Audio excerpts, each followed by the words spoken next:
Formula Legends is one of the most exciting racing games out there. It truly celebrates 70 years of F1 history. It just released a superb new DLC. Welcome to the Electric Revolution.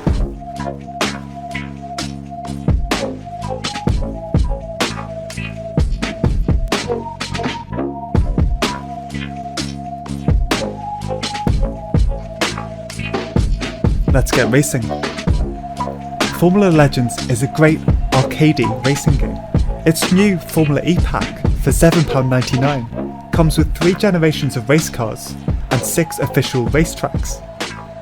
Whilst I may do a fair bit of classic car racing, this pack has been seriously good fun, and I think it's worth your time and money. Okay, here we go. The Berlin Tempelhof. It's a bit of a cloudy day, and we are starting at the back in the Gen 1 car. We are in Oliver Rowland's Nissan, and we're ready to make some moves.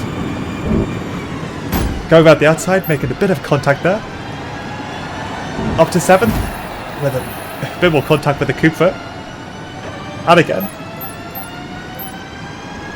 You'll hear some clicks every so often. That's the sound of changing the battery mode, going from the Eco, which is a bit slower but you can recharge the battery, all the way to the aggressive, where you're a lot faster and more nimble, but you can see here the battery drains quite quickly.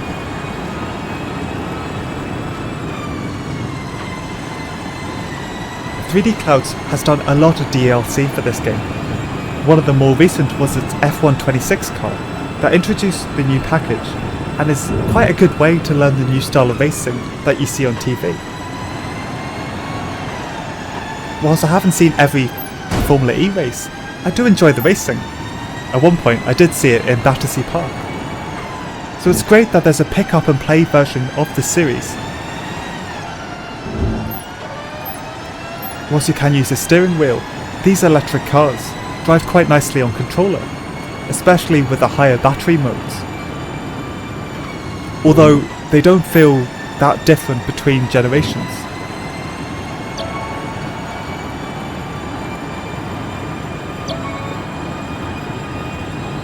So on the third lap here, we have less than half the fuel, which is getting a bit risky as we mess up that corner.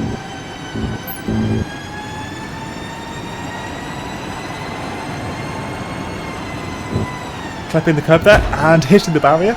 Thankfully it's an arcade game. This pack has older electric cars, although I don't think you can really call 10-year-old cars historics. But it's clear that they really take a lot from the 2026 Gen 3 Evo package. All cars must do the modern style of pit stop or take a 60-second penalty. There's no Gen 1 style car swap, and you can't really go without it. There's no Gen 2 style fan boost, but there is a new pit boost and attack mode. The battery strategy is a welcome addition. It's the main focus instead of tyre usage.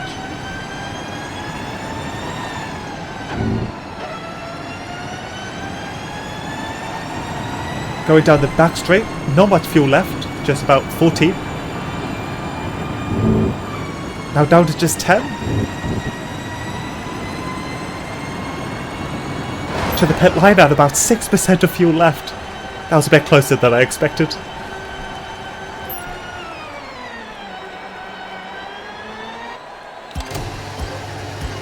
Quickly getting through the pit stop.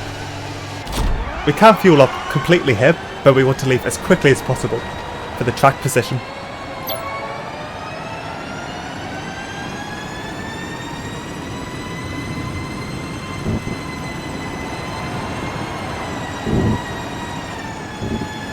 Coming out, we have a pit boost, which gives us increased power for a short amount of time. On this track, it actually lasts about a lap.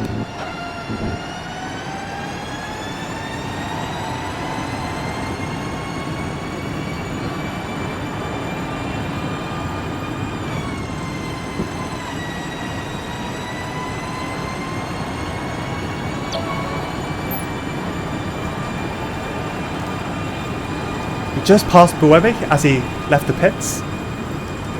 We're on the penultimate lap and in quite a good position.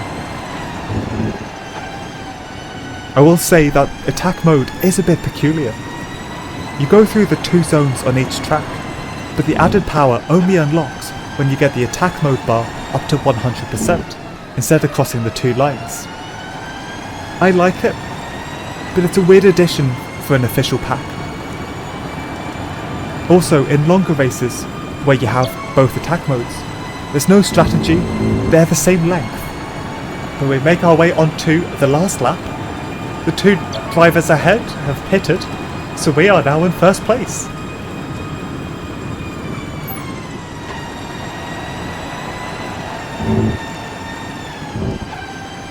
But with not much energy left, and rain appearing on the display, we may have to be a bit careful here.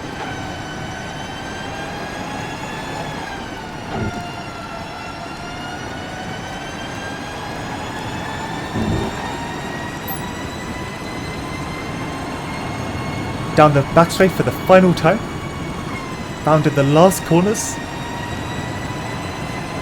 and that is a first place finish. On to the next. So here we are at my favourite track out of this pack so far. Welcome to Brazil with the Gen 3 Evo cars. We are in the Lola of Zane Maloney.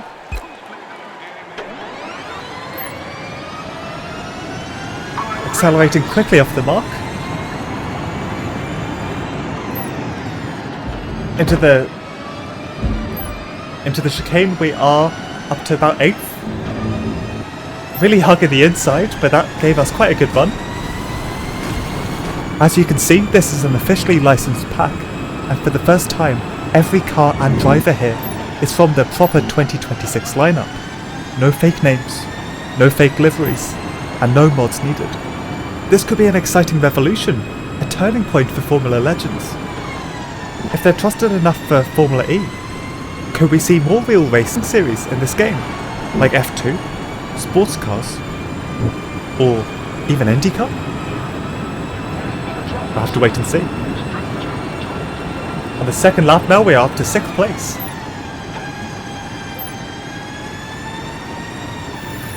Getting a bit of attack mode up to just about 50%. Another good section and we should get our attack mode enabled. You'll see here, I'm not braking that much. You don't gain that much energy back, and to be honest, if you do brake in this game you are quite slow. And it's a lot better to lift off and not hit barriers like that.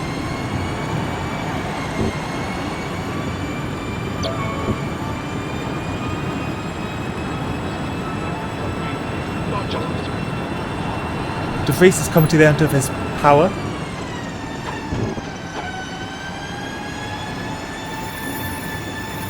And we're just starting ours. 44 seconds to go. Of increased speed and I think a bit more agility too.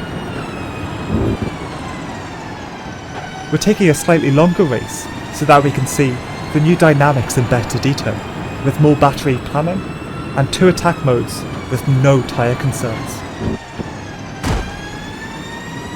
Clanging against the barrier, but not too much damage, thankfully.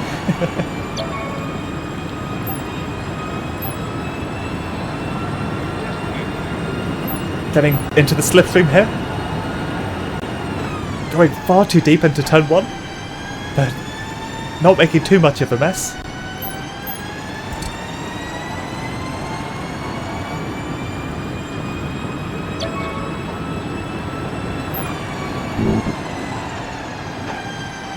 Dennis is a bit slow in his Andretti. No longer the red, white and blue livery that we saw in the first race of this year.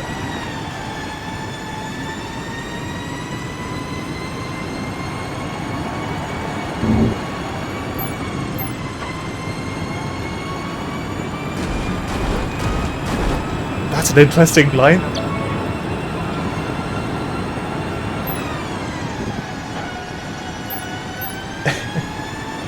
And because of that, we are past Dennis.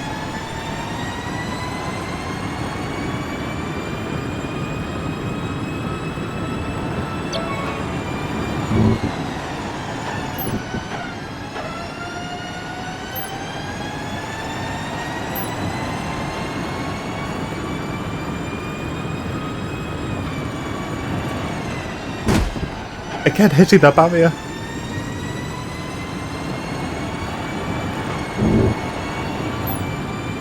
Lost a bit of time to Jean-Eric, but that's okay because we're going into the pits.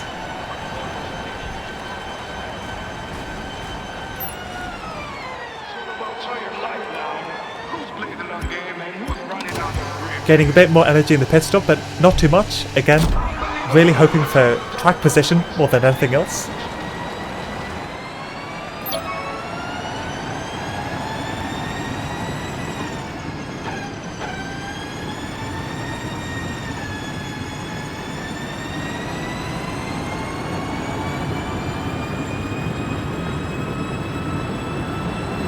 ...270 kilometers an hour down that back straight.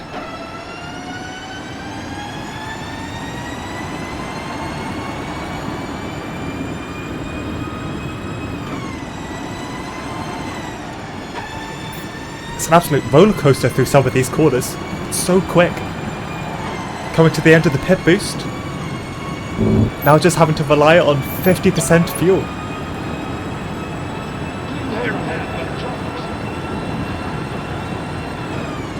Up to 9th place now. I wonder how the F1 cars would fare on these tracks.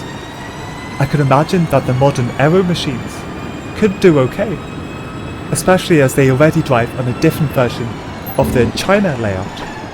But unfortunately, the F1 cars cannot use the Formula E tracks. Vern's pitting, but he's so far away from us. Don't think we'll get there in time. And the electric cars can't use the F1 tracks. Not even Monaco, and they race there. Maybe it'll all come together in later updates or DLC, but currently it's separate. And that's just the way it is for now.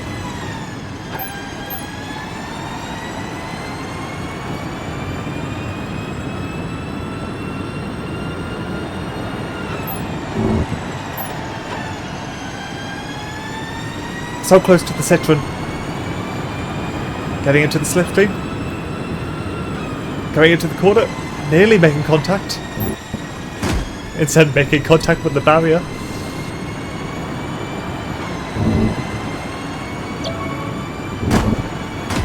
Oh, this is rough.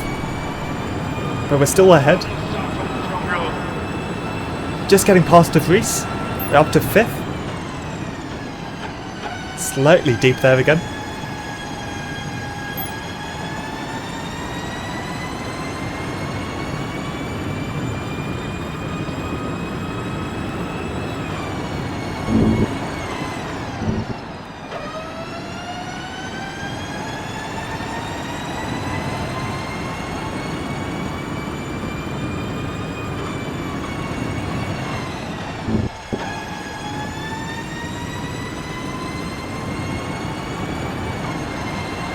Still more pit stops happening. All trying to avoid the 60-second penalty for not doing it.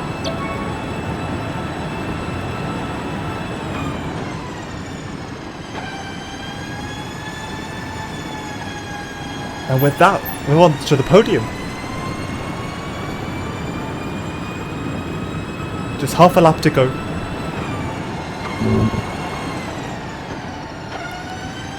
There's no chance of beating Taylor Barnard here. And definitely not Verline.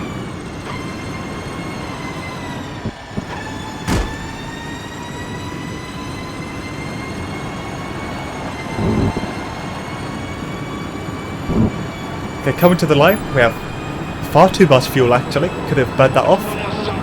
But we are 3rd place.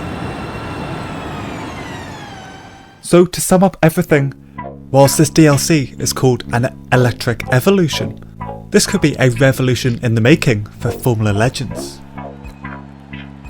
I've had great fun with this pack. It has great potential and really shows off what this game can become. It's official but without too many restrictions, and the different dynamics are quite exciting and a great addition to the game. There's no tire wear, but you really have to focus on the attack and battery modes. It's a new engaging element.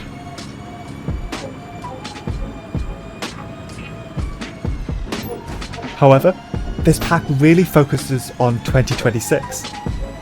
Even on the Gen 1 cars, you have to use this year's liveries, this year's rules, and you can only choose this year's drivers. But at least with the modern drivers, a lot of them have been there since pretty much the beginning, so you're not missing out by too much. The drivers don't have any of the Formula Legends style perks. Not much energy is recharged under braking, and it's only really collected again with Eco mode. It just feels a bit odd. The length of attack mode cannot be changed, which kind of limits strategy.